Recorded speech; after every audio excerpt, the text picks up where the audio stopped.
Welcome back to the Hurdle Rate, episode 33. I'm Tim Kotzman. I'm here with Ben Workman, Matt Cole, and Jeff Walton.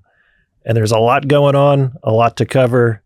I might throw it over to Jeff unless somebody else throws themselves in front of the news about the credit rating today. A lot of stuff to unpack. And Jeff, we were talking about you're the guy for the job. You might even have to do a solo episode at some point.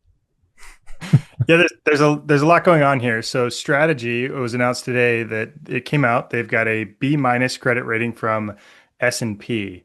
And I'm curious to get everybody's perspective here. I've got some research that I want to cover and go through of how this impacts some of the market environment. But the context of this is pretty huge, right? So Strategy previously was unrated, so they've now received an issuer credit rating for the company of B-. They are now the largest company with a B- rating in the world, and they actually rank lower than some of the from a credit rating perspective than some of the smallest companies in the S&P 500. So it's an interesting mismatch here between the value of the capital that the company is holding and the S&P's view of the capital held on balance sheet. So I'd be curious to get Matt's perspective, operating in fixed income environment, managing a huge fixed income portfolio. Like what's your initial gut reaction to the issuer credit rating? Yeah, so I'm sure as this evolves, get into, viewpoints, and my viewpoint is that strategy is literally AAA rated risk when you actually look into the risk, but this is a really good thing. And it's a good thing on several different dynamics. And the first is that many institutional accounts like pensions literally require a rating. The rating itself doesn't really matter. They just require a rating. So having the B- rating means that a door for strategy or doors for strategy that used to be closed are now open to potentially be buyers of the preferred equity instruments. And so that's, point one. And point two I'd make on that is that when you look at the actual yield of these prefs, like if I was to say, like, don't look at the balance sheet, don't look at the risk, just look at the yield and tell me what you think the rating should be based on that yield, like probably an appropriate rating. And so when you think about some of the criticisms of S&P and Moody's from the seat of a pension fund. So S&P and Moody's, they make their money from the issuers. So they make their money from the companies like Strategy. They don't make their money from CalPERS. And so this conflict has been covered. I see Workman nodding his head, who used to help advise at Fannie Mae. And this was actually the center, the mortgage-backed security crisis that led to the great financial crisis of 2008, 2009 of ratings from S&P, Moody's, Fitch that were actually too generous to the issuers. And so that it exposed risk that pensions were not looking at, right? Where they thought they were buying AAA risk and they were actually buying junk. And it cost them billions of dollars. And so on the pendulum, we swung from a system that was too generous with ratings to a system that I think, was trying to earn back still, even to this day, the trust of the pensions, that they're not giving away ratings that are too generous. And so even though I think as you kind of get into the metrics, and I'm sure, that this group has all the metrics that we can get into on what the risk looks like, if you put yourself in the position of an S&P, their risks are that they actually don't have the trust of the pension. And so if they look at a preferred equity instrument that has a double-digit yield and they say, hey, this is investment grade or this is AAA, the institution might be like, really? Like, what are you doing? Right. And so I think they have a bias embedded in them to probably start low. And we can get into if we think that actually is what it is. I think that's a debatable point, but I do think that they are trying to earn back the trust still of pensions. And I think with a novel product with a double-digit yield, I'm not surprised to see them get to a B- rating. And then, when you get into some of the methodology, it leaves a lot of questions that I think, we'll dig into, but a lot of things that are pretty questionable in how they actually did the analysis. But I'm not surprised to see them start on the low end and still think it's a good thing for Bitcoin treasury companies, for MSTR, and that, you start low and then you kind of ride up ratings increases over the coming years. And as you do that, yields will come down, borrowing costs will come down. And I think that kind of where we are makes sense to me. Yeah, I mean, I think it's just a massive step in the right direction, regardless of what the rating is, right? Having a rating is going to be better than being unrated in this environment for the type of products that they're issuing. So, I know there's a lot of people that are disappointed in what the rating is to begin with, but the strong fact is we have a Bitcoin treasury company with a rating, and that is a huge step, right? We're now off zero in that category, and I think it was massive. I did enjoy reading through that report because, it's always interesting to see how the traditional world views the strategy. Yeah, there was one sentence in there in particular that, kind of made me laugh a little bit, which was, the strategy also creates an inherent currency mismatch. The company has a long Bitcoin position and a short US dollar position. And it made me laugh because you go at the surface, like, yeah, they get it. Right? Like they see what's going on here, but then they go on to effectively ignore Bitcoin as capital and provide criticism for not holding enough US dollars. And I thought that was kind of an interesting overview, particularly when you look at, the risk-adjusted capital metric and the way that they were treating that.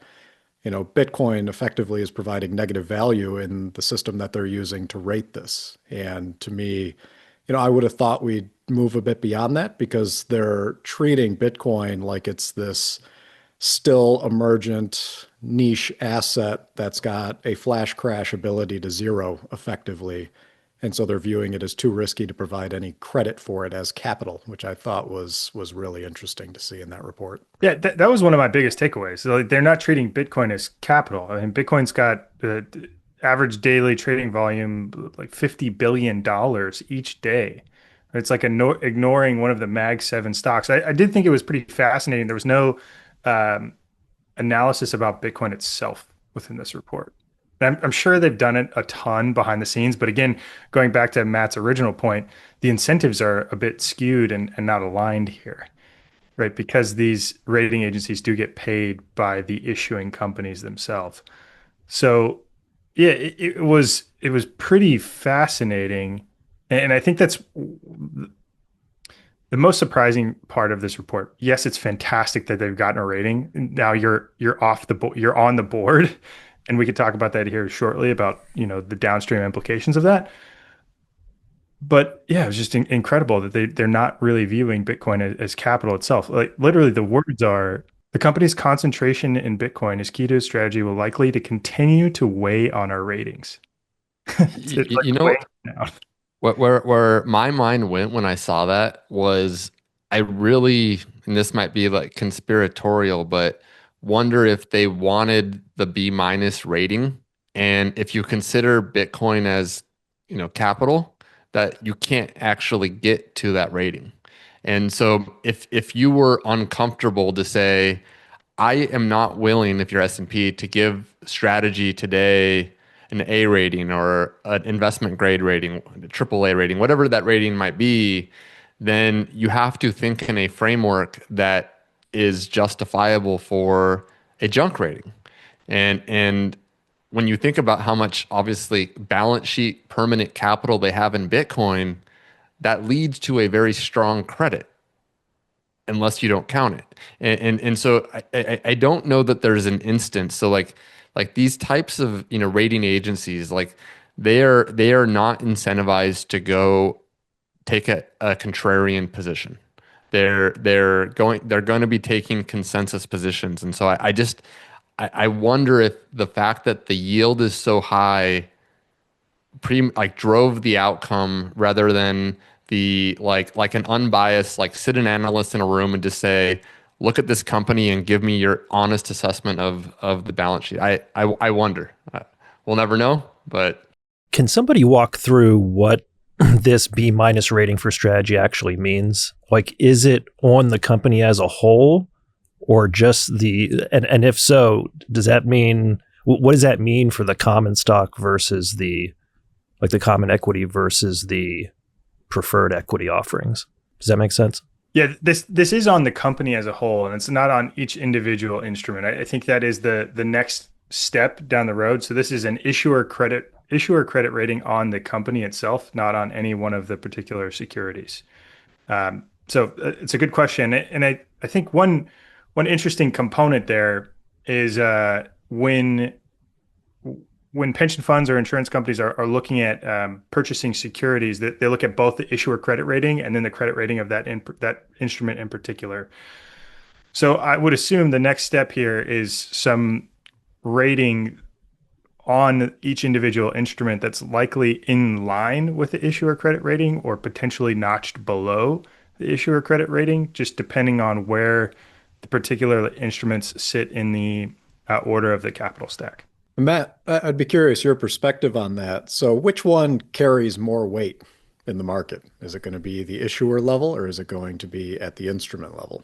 Likely at the security level ultimately, and so when it might, but it is both. So you're looking at the issuer credit, and then as an example, if certain institutions can't buy a security that itself is rated below certain levels, and so these things are all just you have to really look at the investment policy statements at all these institutions. And what you'll find is that like most things in life, you cannot find there's not a one size fits all. So like as an example, when I was at CalPERS, we could buy unrated debt. And unrated debt versus B minus debt, it wasn't really a significant mover in how we would look at the world.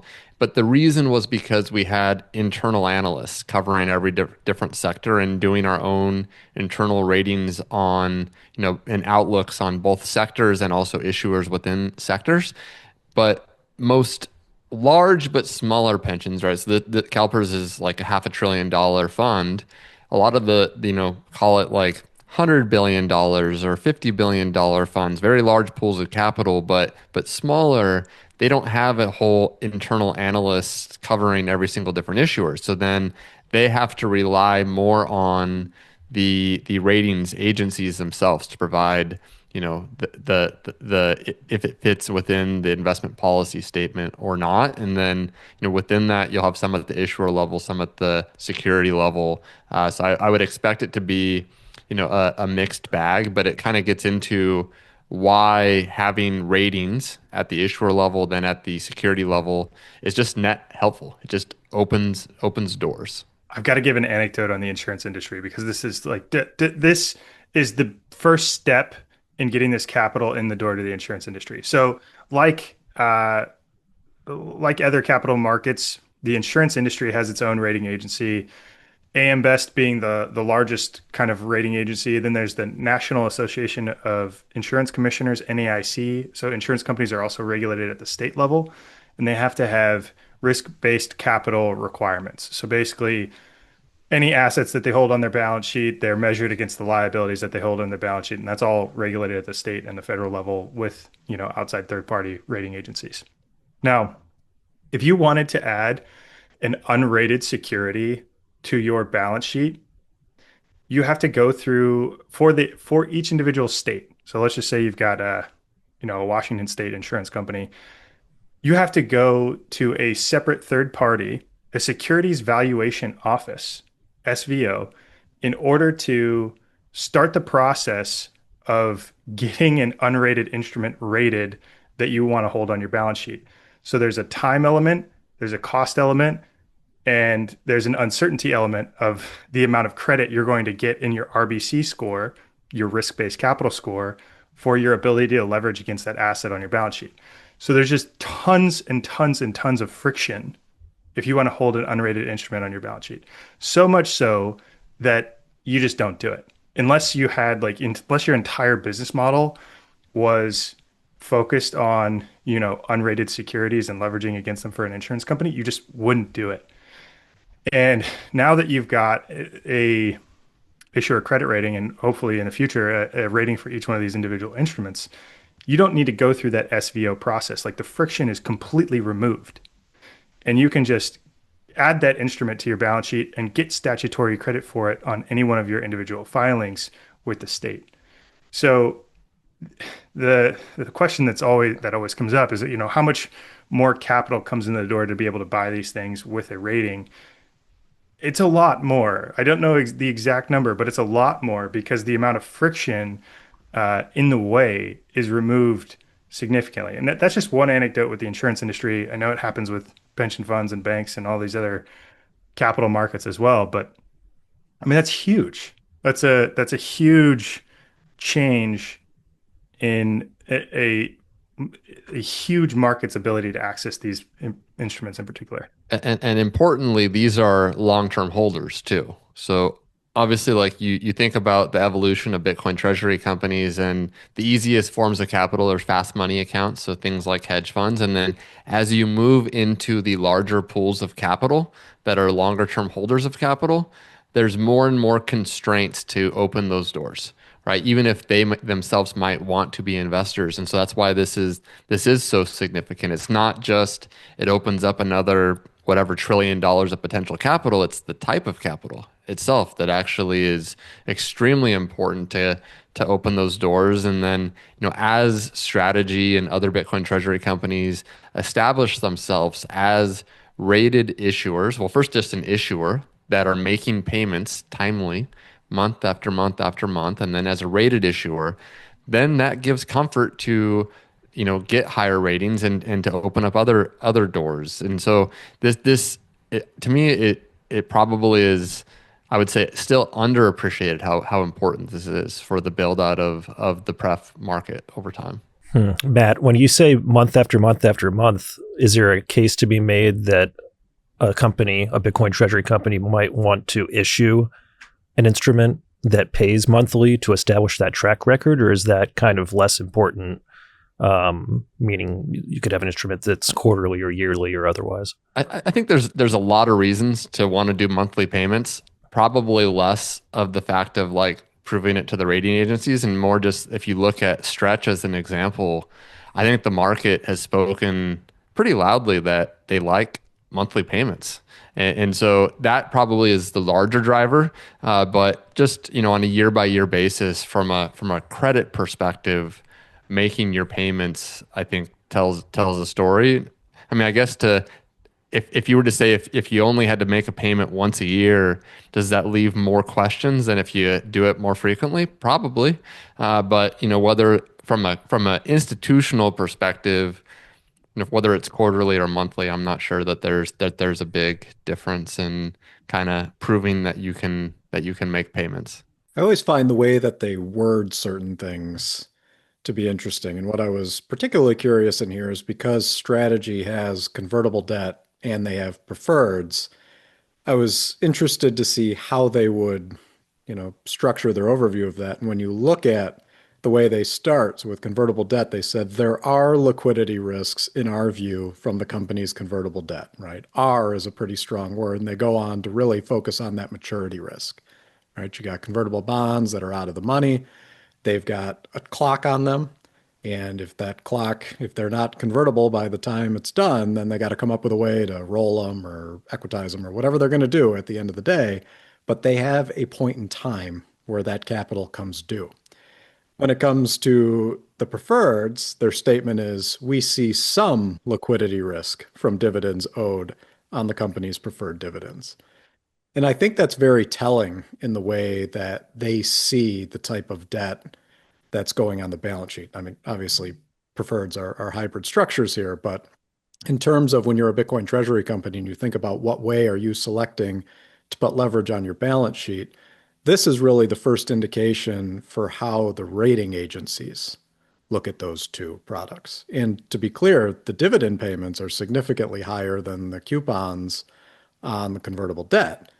But what they're concerned about, even with all the over-collateralization on those, is that they have that maturity date. And you've always got to be wary of that maturity date where a perpetual preferred, that principal never comes due. So you're just handling the dividends. So I thought that was very interesting to see the way they phrased both of those.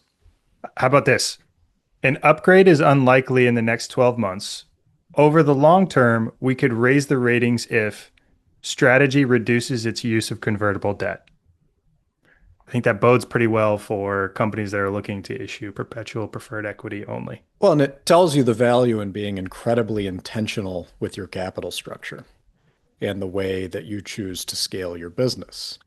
And I think that that's going to really inform the models going forward. And it's going to show that there might be some unintended drags that come with certain types of leverage that you can put on your balance sheet. And this is one of the first times that that's really going to get highlighted.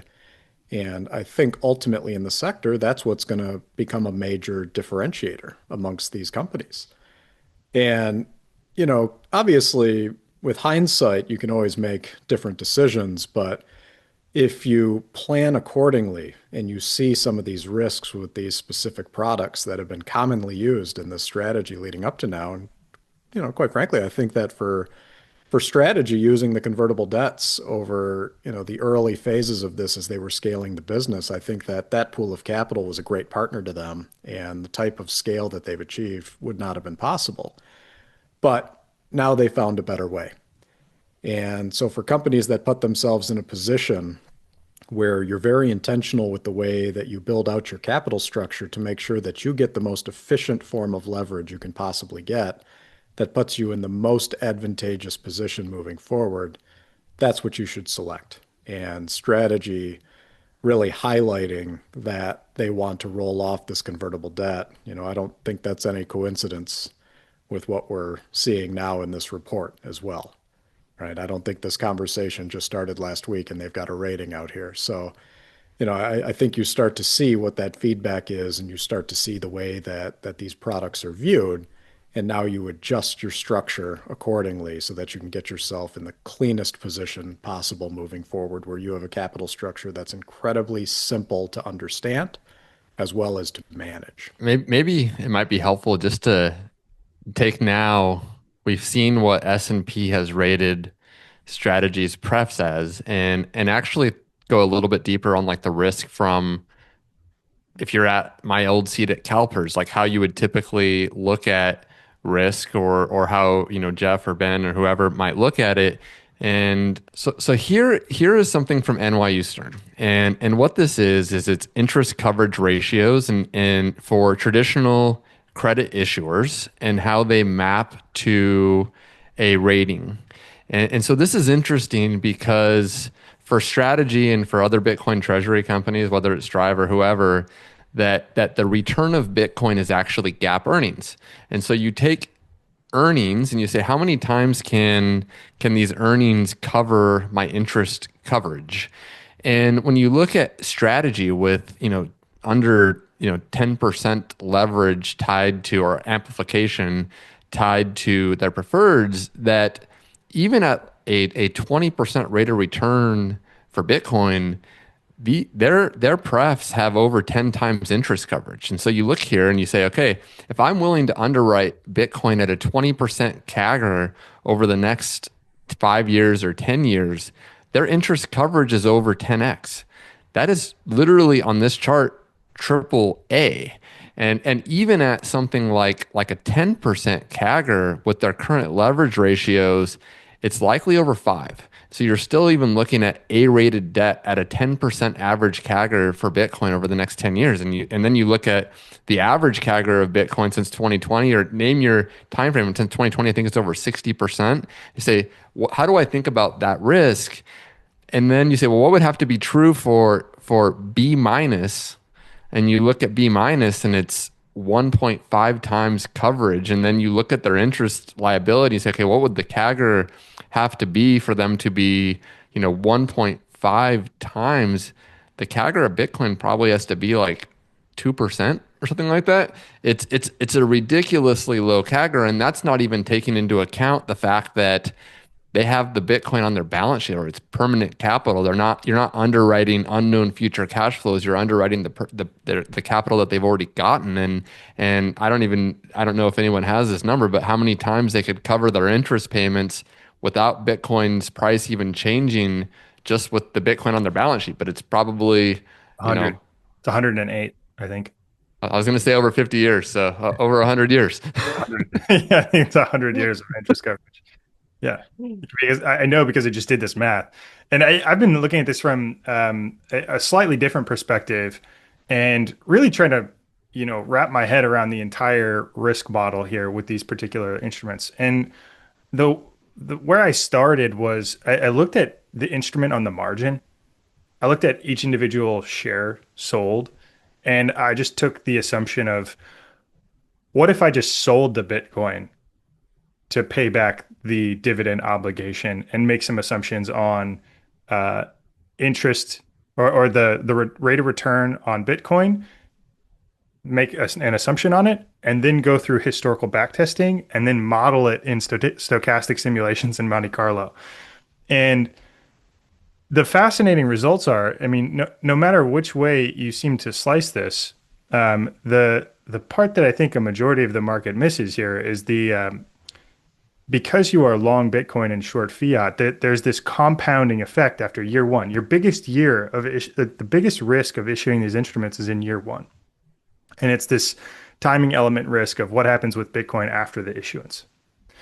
And even when I look back and backtest some of the historical Bitcoin performance, if strategy were to go back and issue perpetual preferred equity in April of 2022, which was a really bad time. 3 months in a row, the price of Bitcoin went down 17%, down 16%, down 38%, 3 months in a row. So if you were to issue perpetual preferred equity at the very beginning of that time period and just sold the Bitcoin to pay the dividend obligations over that time period, fast forward to today, you'd still be in a very positive position. You'd be plus, let's just say you raised $1 million and ran this perpetual preferred strategy, you would have plus $170,000 of BTC income over and above the underlying initial $1 million of interest principal, assuming you issued at the very worst possible period. So it's a really fascinating strategy, and that's assuming, right, the Bitcoin is sold in order to pay the dividend obligations, as opposed to accessing ATM if that capital is available. So, there are many ways to do this, but the strategy even works on the margin when you're looking at individual, looking at each back test scenario and forward looking on a stochastic basis. So what do you think it's going to take to start seeing these ratings climb higher? Obviously you've got a lot more companies coming behind strategy that are going to have their own, unique balance sheets and unique positions here. You've seen the way that the rating agencies are viewing strategy out of the gate, and you're seeing the concerns that they're highlighting. What would you look at, go a year into the future? They continue to meet all their obligations.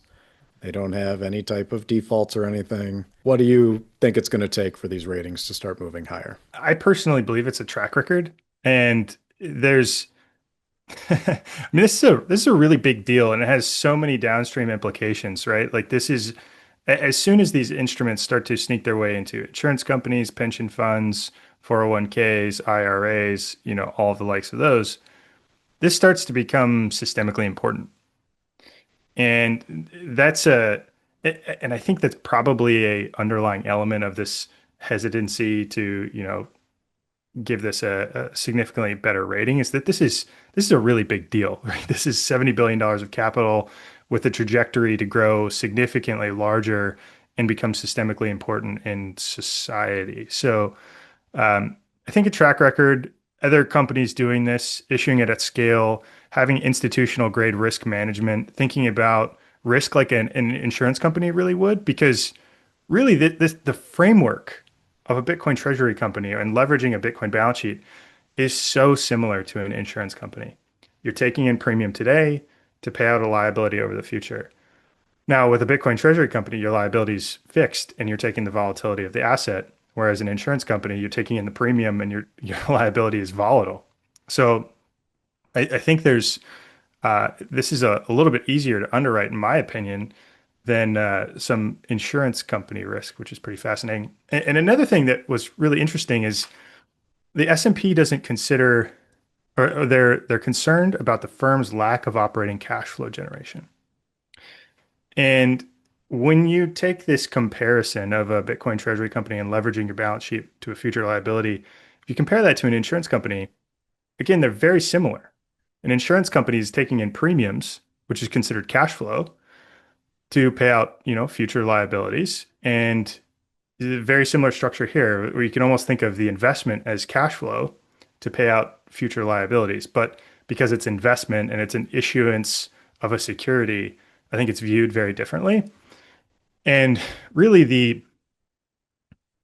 the risk taking, the mathematical risk taking is the labor that's required to transmute the commodity into a yield.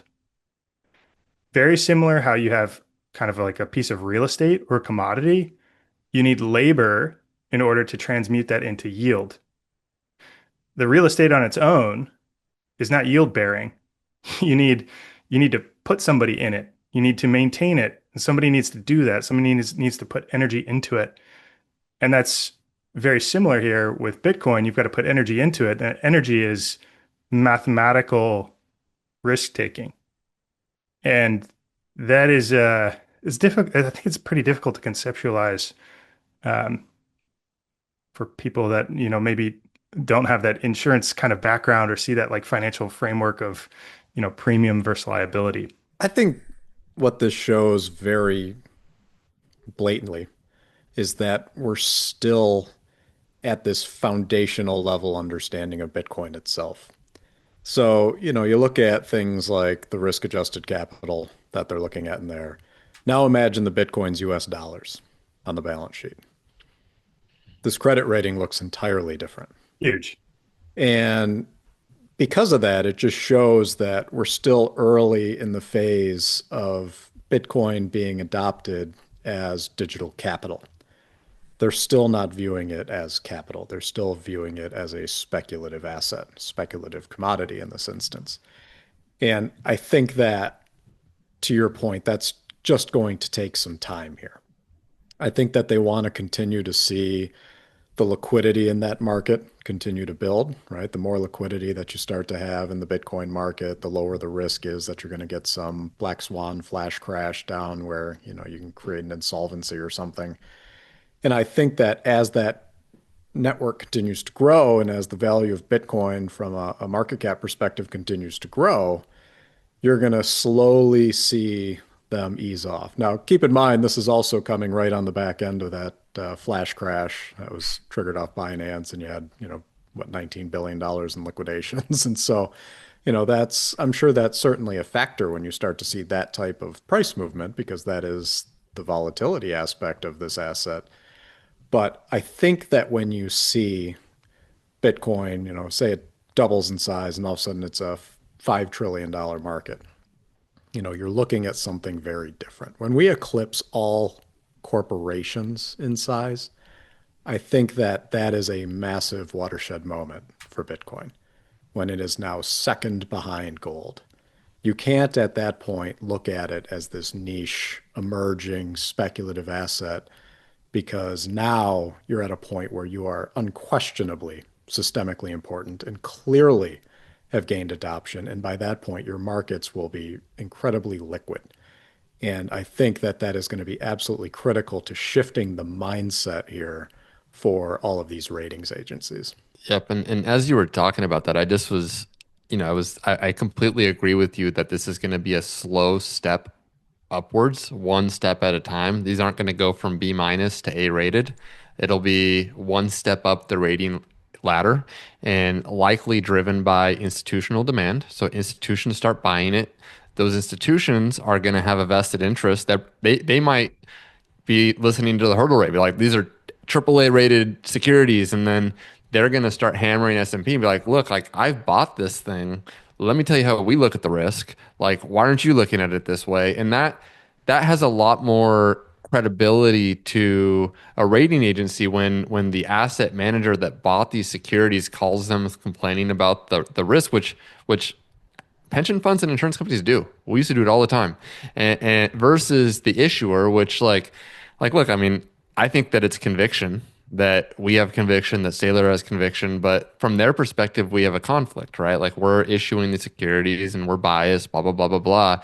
Like obviously we're also putting like our careers on the line that we really believe in this and all of our personal money. But like from their perspective, they want to see asset managers come to bat for these. And I actually think that it probably is in the long run better that it starts out here than starts out with a AAA rating, even though I think they're AAA rating, because if you're a pension that has ignored Bitcoin or thought it was, silly for the last 10 years, and then you see a AAA rating, there's probably more hesitancy to actually accept it as legitimate than to say, okay, like here I can earn 10%, 11%, 12% yield for something that's B minus. That's super attractive for a B minus security rather relative to other B minus securities. Interesting.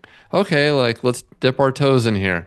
Oh, and then they dip their toes in it. And then it gets uprating like, oh, they're pumped about the uprating versus skeptical about the uprating. I think that it probably is, even though we might disagree with the ratings or do disagree with the ratings, I think it's probably better for the, whatever you want to call it, the Trojan horse into the institutions to start at this rating age level than, where we think it's rated, should be rated. Yeah. I think that there's another component as this matures that investors are really going to need to focus on, which is going to be, in the early days, what you need to have happen to even get things like prefs out into the market, like Strategy has, is you need to be able to be underwritten by the banks.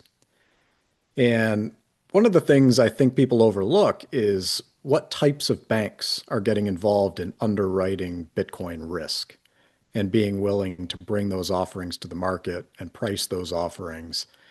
And what you started to see with Strategy as they got larger and they started to have this track record behind them was the bulge brackets moved in. And it's always one of those jokes when you talk to a lot of these banks is, they want to be your banker until they get pushed out by the bulge bracket. Like you just know it's going to happen as you grow and get bigger and they're going to come take over and they just want to, be a part of the ride there. But when you start to see banks, like a Morgan Stanley and a Barclays and all these companies start to underwrite these types of transactions and these securities and run these deals into the market, that's a major nod. And that's a major vote of confidence because they've got to be willing to go out and sell those as well, right? Bring them out to their investors who they rely on for lots of deals, right? Not just pref deals. And so I think what's going to be important for a lot of investors to watch as treasury companies emerge is look at what types of banks are willing to bank them, who's willing to underwrite them, who's willing to put their own reputation out on the line as you're structuring these deals and bringing them to the market. Because that's the first step, right? Someone had to go first to try to underwrite Bitcoin risk in order to get Strategy's first pref out into the market. And now you're going to see that same thing trickle down to all the new companies coming in. And so, as a management team, you've got to be incredibly focused on ensuring that your company is structured to be very underwritable from an investment bank perspective to even have a chance at getting these types of offerings out into the market. And then the more of these offerings that get into the market, and as that track record of success builds and these companies are continuing to service their dividends and the balance sheets get stronger and they start to see that, Bitcoin truly is capital and it can be used as such, I think then you start to see that shift in these rating agencies and they'll start to slowly get it over time. Just takes time. Everything takes time. Everything takes time. It's I think back to my insurance life and like fintech, basically technology hit the financial world like early 2000s. It started to explode. It didn't hit the insurance industry until like 2010.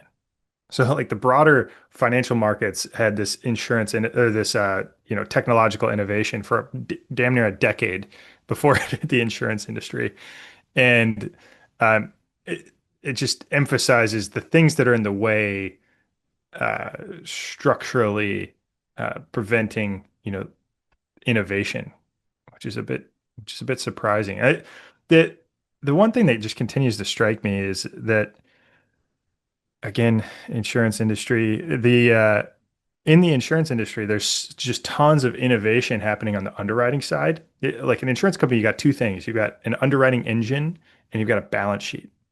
And there's been so much innovation on the underwriting engines, like so much so that there's so much competition that the margins are just incredibly small. Like everybody's just chasing like, quarter point margins. But there's been zero innovation on the balance sheet. People are trying, but there's just an industry lid on innovation because of the design of the rating agency system that's been in place for, 100 years, right? Like, why does AM Best exist? AM Best exists because they were first 116 years ago when they decided to start rating insurance companies, and they've just been there ever since. And those, AM Best, I think, rates something like 16,000 insurance companies globally. And every single one of those insurance companies has to pay for that rating from AM Best. And like those insurance companies cannot access reinsurance capital markets unless they have a rating. So just this like architectural design of the system kind of thwarts innovation. So we got to push through that. It's like the constant battle. It's like watching a price action of bears versus bulls on a daily chart. It's kind of the same. It's kind of the same thing. And you got to push through all of the bearishness in order to change some of those industries. No, it's that professional risk that comes along with being willing to look at a new asset like Bitcoin. Probably shouldn't even say it's new anymore because it's very much not. But for someone in that type of an industry, which has been historically slow moving and incredibly risk averse, right? You've got reputational risk being willing to be the first one to make that move. And I think we often underestimate the incentive structure for people to protect what's safe, right? If you don't put yourself out that risk curve, if you don't force yourself into a position where you're willing to think differently than everybody else at the risk of being chastised for it, that slows innovation. And I think that becomes systemic across industries, right? There's that term. This is how we've always done it, right? And that comes up a lot whenever anyone new, young, and excited gets in there and tries to think up a new way. They just go, no, that's not how we do it, or this is how we've always done it. But that's going to get thrown out the window here pretty soon, because when you look around the world, look 10 years down, it's not going to look the way we've done anything. Things are changing so fast, and that's going to come into these markets as well. You're going to be forced into looking at things through a different lens because the world is fundamentally different than it was when you used to do things that way. I went to, in my past job, I went to my head of analytics and my CEO, and I showed them the Bitcoin price chart. And I showed them the Bitcoin 4-year compound annual growth rate rolling average over time. Bitcoin has never had a 4-year compound annual growth rate, a negative 4-year compound annual growth rate. And the response was, this looks sketchy. And my thought was, I can underwrite this. I can underwrite this. This is math, right? Like this is a problem that you can solve. Like you've got volatile thing, and you've got, static thing. I'm like, this is underwriting. Like what I'm showing you right now is underwriting. And I just kind of got laughed out the door. And since then, I've just been kind of wrapping my head around like, okay, let's underwrite it. Like and we've fallen into this time where you've got strategy leading the charge of effectively providing underwriting tools to, take on this specific risk. So it's just a fascinating time to be here. It's you're taking this math money that's bound by math, and you're applying math to restructure it and generate a yield, like math labor in order to restructure and generate a yield. It's just totally fascinating. As fiat systems falter, wealth preservation isn't a strategy, it's survival. While the world reacts, Swan Private clients are already prepared. Swan Private builds strong relationships with clients around mutual conviction in Bitcoin's long-term promise. With concierge service, deep expertise, and airtight security, the Swan Private team helps build generational wealth the right way. Swan Private's comprehensive Bitcoin wealth platform serves over 5,000 clients with more than $4.5 billion of Bitcoin purchased to cold storage. Swan Private is built for long-term partnerships. Get started today at swan.com/private. Hey, Matt, or anyone, can we talk about Mike Alfred, big volumes, and what it all means? Big volumes. Yeah. I mean, geez, traded over a billion shares today.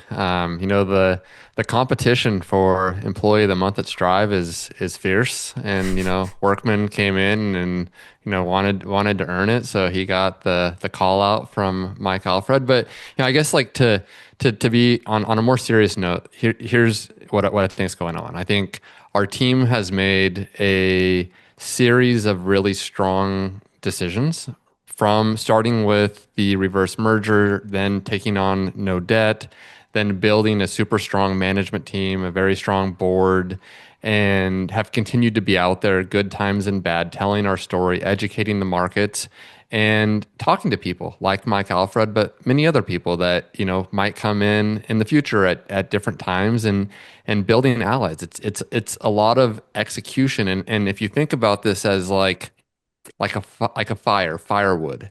There was so much there, and there still continues to be so much dry firewood, dry kindling around Strive, that a match thrown in it can just boom. And I think that's kind of what you saw here is that Mike took a position, displayed some confidence in the team, and obviously he's been on a heater. He's kind of got like the Midas touch right now, where everything he touches, turns to gold. But part of it also is because he's a smart guy, and he actually does his research, and people think of him as this stock flipper, but he's actually more of a long-term holder that buys in, value investor when he sees something where there's value and it's at an attractive price, and he takes a position. And they've gone so well in the short term that he's kind of got this awesome aura around him, where I view him as like the retail version of Stan Druckenmiller, where like if Stan Druckenmiller touches something, you're like, oh my goodness, like he invested, and that's what's happening. But the story backs it up. And so my view is this type of volume, it takes what already was a good story, and it gives us a lot of optionality actually to execute quicker, to execute bigger. I mean, it is helpful, right? I mean, it's I think it was a couple months ago or something where I posted an X post about the difference between some of the technicals at our company, some of the fundamentals, where the technicals, it was like, hey, we don't know what's going to happen. I mean, I didn't know that Metaplanet was going to go trade below below an MNAV of 1. I mean, no one knew that, but I did know that, hey, it's like there's a lot of new shares coming in. The technical picture around Strive is complex. So, put that out there to the market. Hey, the technical picture is complex, but the fundamental picture for our company is extremely strong. And so when we were trading down, it's like, look, like we can trade down here for a week, we could trade down here for a month, we could trade down here for a year. I don't know. All I know is that we have permanent capital, we have a strong balance sheet, we have a strong team, and whether it's next week, next month, or next year, we're gonna hit this out of the park. Like, full confidence in that. But you never know timing. Timing is difficult. I mean, Bitcoin is a super volatile asset. You don't know if Bitcoin's going to go to 150 or 200K this month or next year. Although, I mean, it's looking pretty positive from a macro backdrop right now. But you never know. But you're building this for the long term, and then when opportunities strike, you take advantage. And I think that's what's happened here. And so obviously pumped to have him as not only a shareholder but a vocal shareholder, and put Ben in for a potential employee of the month. We'll see. Yeah, I mean, month's not over. No, month's not over, and that a lot happens day to day. So nothing's ever in the bag. But having guys like Mike take a position in your company, like there's a reason the market pays attention to that. And, I've known Mike for a while now, because when I was originally out on X, the first thing that I started doing was I was covering the mining sector. And Mike has been a vocal proponent of the mining sector for a long time. And this was when it was just absolutely something you didn't want anywhere near you. Everyone thought that was the worst business of all time, and nobody wanted to invest in it. And those stocks were depressed and they were getting beaten down. And Mike never wavered, because he saw something long term that people didn't see. Everyone was focusing on them for what they were today and not what they're going to be in the future. And he takes that approach to his investments. And that's the type of investor that you want to see value in you as a Bitcoin treasury company. Because what happens a lot of times in the market is you have people with a mismatched investing duration investing in companies using a long duration asset as their core. But when you find a long duration asset backed company with a long duration investor like Mike is, who is willing to take years worth of outlook, and he's said that several times since he took his position that, this isn't a day thing, this is a years thing. Those are the type of people who, when they watch these sectors and they spot value entries, which we've talked about on this show for a while over the last couple of weeks, as these treasuries were getting beaten down and they were getting beaten down below NAV, and you highlight this is the time when you should be evaluating these companies, because there's no better entry in a company than getting in below the assets that they're holding on the balance sheet if you think they have the capability to execute and push the strategy forward. And so, I haven't talked to Mike since he took the position. So it was out of the blue for me to see that. And obviously, I really appreciate his vote of confidence. But now it's up to us, right? And now we've got to execute and we've got to push forward. And it's fun to see exciting things happen out there. Did I ever think there was going to be 1 billion shares traded in a day? No, that's just absolutely insane to see that number up there. But, that was today's market close, and tomorrow the market opens and it's a new market. And as a team, with the stock, you got up and down, but as a company, you've got forward. And so from here, we push forward. And now it's time for us to execute and show the company, why we deserve or show the market why we deserve their trust. And that's what we're going to do. Any thoughts before we wrap up on the rest of this week? We have a Fed meeting. We might have a trade deal. I mean, Matt, I think you mentioned it. Maybe we all did that, there are other favorable macro winds that seem to be blowing our way. Yeah. A trade deal, trade relaxations, anything solidifying with China obviously would be a massive positive for the market. And, I think, it's been a very volatile October. I mean, it's definitely been Voltober, moved to the upside, moved to the downside, but it's hard to not see how we don't go higher over the next year. And just like we talked about with, Strive and kind of having a 1 billion share day, kind of out of the blue, right? Like it's probably going to be out of the blue when Bitcoin rips higher. And so you just have to look at the macro backdrops, and if you feel comfortable in it, get in your position, and then time is on your side. Sleep well with the position you've made, and you'll wake up one day and it probably works out pretty well. DXY failing to hit a higher high, quantity QT ending potentially. Gold looks like it's flipped over. Historically, the price of Bitcoin has gone up after gold has rallied. So, yeah, some potential tailwinds, which would be very welcomed. And it seems like rate cuts, it seems like we're in for several of those potentially here, before the end of the year, and likely several more through the first half of 2026. I mean, it just seems like the macro setup for Bitcoin can't get much better than this. So, price may be lagging a little bit what that macro environment looks like, but it feels like it's just a matter of time now. And you've got all these people that have taken this like 4-year cycle view too, without taking into consideration everything macro that's happening in the environment. So I am seeing a lot of kind of capitulation from, I guess, Bitcoin OGs that have been in the market a long time, just thinking that like this is, the 1,400-day cycle or whatever it may be, and then exiting because, they're waiting for a better opportunity to buy back lower. And that's a tricky place to be. All right. Well, thank you everyone for listening and watching The Hurdle Rate. For Ben Workman, Jeff Walton, Matt Cole, I'm Tim Kotzman. We'll see you next week.